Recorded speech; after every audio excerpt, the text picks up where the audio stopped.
Assalamualaikum anak-anakku yang saleh salihah. Hari ini kita akan belajar kisah teladan Nabi Musa alaihi salam. Ayo ikuti kisah teladan Nabi Musa alaihi salam tersebut. Nabi Musa alaihi salam lahir di zaman Raja Fir'aun. Di masa itu, Fir'aun memerintahkan setiap bayi laki-laki yang lahir harus dibunuh karena pengaruh mimpinya.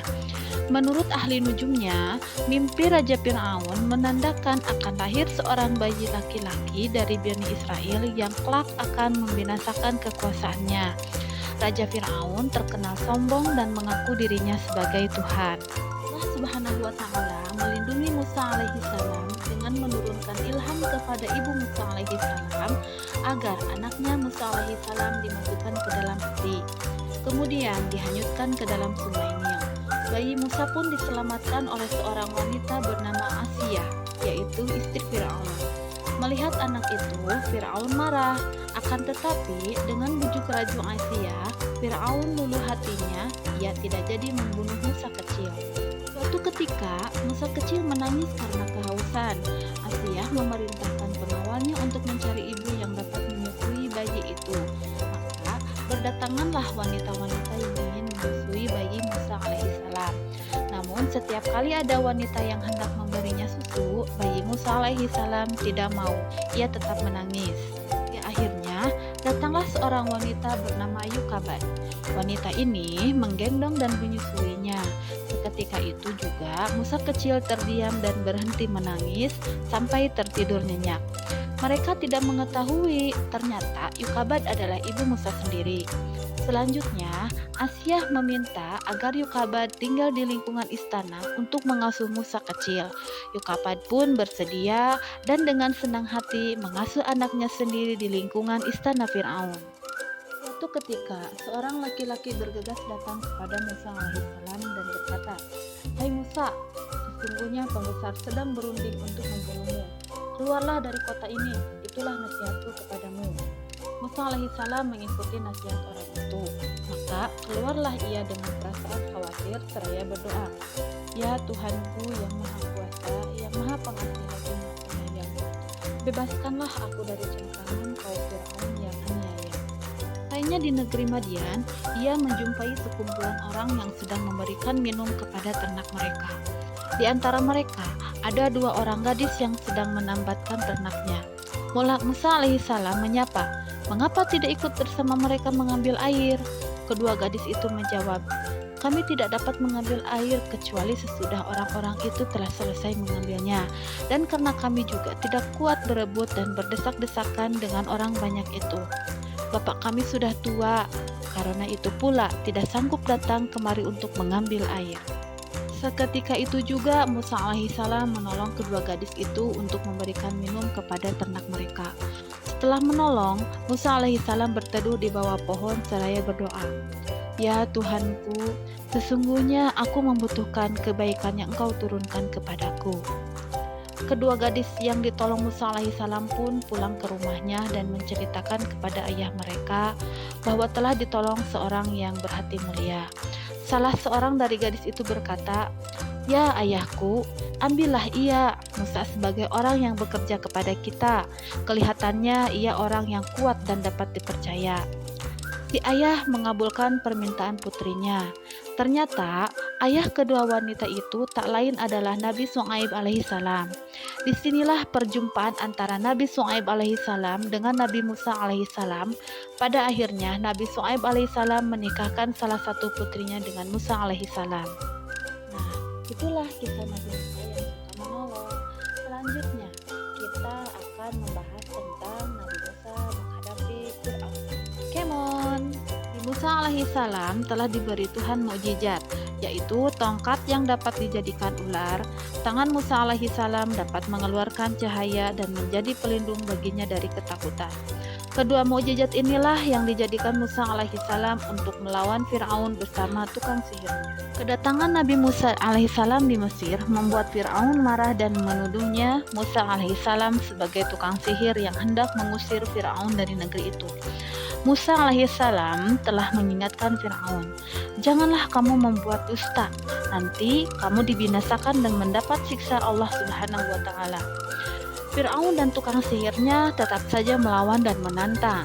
Akhirnya Musa alaihissalam meladeninya dan berkata, "Kalau begitu, kumpulkanlah semua tukang sihirmu. Datanglah beramai-ramai, kita berjumpa di suatu tempat." Di hari perjumpaan itu, tukang sihir Fir'aun berkata, "Ya Musa, lemparkanlah tongkatmu terlebih dahulu, atau kami yang akan memulai terlebih dahulu." Saud Musa alaihissalam, "Kamulah yang lebih dahulu." Lalu tukang sihir Fir'aun melemparkan tali-tali dan tongkat-tongkatnya yang kemudian berubah menjadi ular menjalar mengelilingi Nabi Musa. Nabi Musa alaihissalam mengikuti perintah Allah Subhanahu wa taala. Kemudian ia melemparkan tongkatnya. Ketika itu jadilah ular besar merayap sambil memakan ular-ular tukang sihir Fir'aun. Kejadian ini membuat sebagian tukang sihir Fir'aun mengaku kalah dan bersujud kepada Tuhan.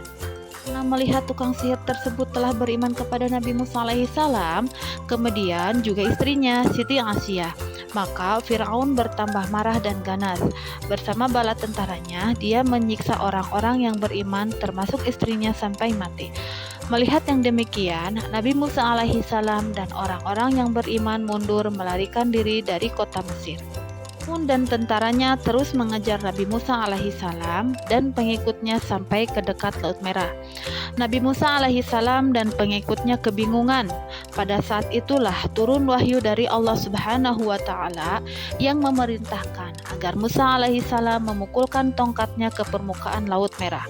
Tiba-tiba saja laut membelah menjadi dua bagian. Jalan yang panjang telah terentang di hadapan mereka. Musa alaihissalam dan pengikutnya terus berlari mengikuti jalan panjang yang telah terbentang menuju seberang. Di kejauhan terlihat Fir'aun dan bala tentaranya terus saja mengejar Nabi Musa alaihissalam.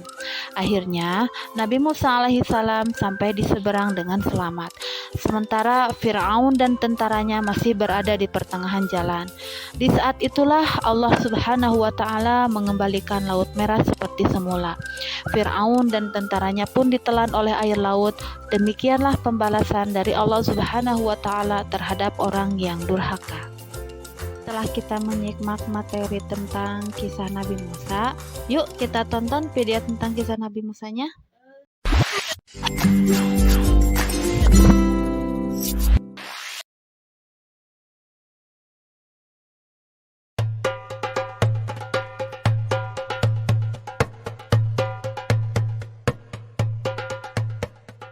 Kejahatan Fir'aun semakin menjadi-jadi. Para pengikut Nabi Musa disiksa agar menjadi sesat dan mengikuti kembali perintah Fir'aun. Istri Fir'aun yang dulu merupakan ibu angkat Nabi Musa turut mengikuti ajaran Nabi Musa. Dan ketika Fir'aun mengetahui hal tersebut, Fir'aun langsung menyiksa Asyah, istrinya sendiri, hingga meninggal dunia. Nabi Musa kemudian berdoa agar Allah memberi azab kepada Fir'aun dan para pengikutnya. Dengan segera, negeri Mesir dilanda kemarau panjang, sehingga tanaman gandum milik kerajaan Fir'aun pun gagal panen. Banyak pepohonan dan hewan ternak yang mati, disusul badai yang merobohkan rumah-rumah mereka, dan wabah penyakit melanda di mana-mana. Dalam keadaan demikian, para utusan Fir'aun mendatangi Nabi Musa agar berdoa kepada Allah untuk mencabut azab itu. Nabi Musa akan bersedia berdoa jika Fir'aun berjanji membiarkan kaum Bani Israel pergi dari Mesir bersama Musa. Namun setelah azab itu berhenti dan keadaan menjadi normal, Fir'aun malah mengingkari janjinya. Kaum Bani Israel yang menjadi buruh, budak, dan sebagainya tetap diperintahkan untuk bekerja paksa di Mesir, dan para pengikut Nabi Musa masih banyak yang disiksa. Kemudian datanglah wahyu dari Allah agar Musa mengajak kaumnya pergi meninggalkan Mesir. Mereka berangkat secara diam-diam di malam hari agar tidak diketahui oleh Fir'aun. Namun pada akhirnya Fir'aun tetap mengetahuinya. Fir'aun dan ribuan bala tentaranya segera menyusul rombongan Nabi Musa. Ketika rombongan Nabi Musa telah sampai di tepi Laut Merah, mereka tidak dapat melanjutkan perjalanan karena terhalang oleh lautan. Para pengikut Nabi Musa menjadi panik karena Fir'aun bersama bala tentaranya dari kejauhan sudah tampak bersiap akan membunuh mereka semua. Jangan takut, Allah Subhanahu wa Ta'ala bersama kita, kata Nabi Musa sambil memukulkan tongkatnya ke laut. Seketika itu juga, Laut Merah terbelah dan memberikan jalan kepada Nabi Musa beserta kaumnya. Para pengikut Nabi Musa segera berjalan di tengah-tengah laut yang terbelah itu. Setelah mereka sampai di daratan seberang, Fir'aun tiba dan menyusul mereka melalui jalan di laut yang terbelah itu. Namun ketika Fir'aun dan para pengikutnya sampai di tengah-tengah, mendadak laut yang terbelah itu menutup kembali. Tenggelamlah Fir'aun dan para bala tentaranya yang berjumlah ribuan itu. Semua binasa tanpa tersisa. Sesudah selamat dari kejaran Fir'aun, Musa dan pengikutnya meneruskan perjalanan. Di waktu mereka kehausan dan tidak terlihat ada tempat mata air, Nabi Musa lalu memukulkan tongkatnya ke sebuah batu yang cukup besar. Maka dari batu itu memancarlah air yang dapat mereka minum. Dan ketika mereka berada di semenanjung Sinai, mereka merasa kepanasan karena panas matahari seperti memanggang bumi. Tak ada tempat berteduh karena tak ada satupun pohon yang terlihat oleh mereka.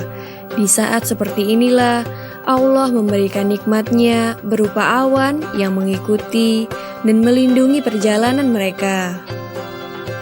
Demikianlah kisah Nabi Musa alaihi salam membelah Laut Merah yang membuat Raja kejam Fir'aun tenggelam di dalamnya. Semoga serangkaian kisah Nabi Musa ini dapat mempertebal iman kita dan semakin percaya akan kebesaran dan kuasa Allah Subhanahu wa Ta'ala. Amin ya Rabbal Alamin.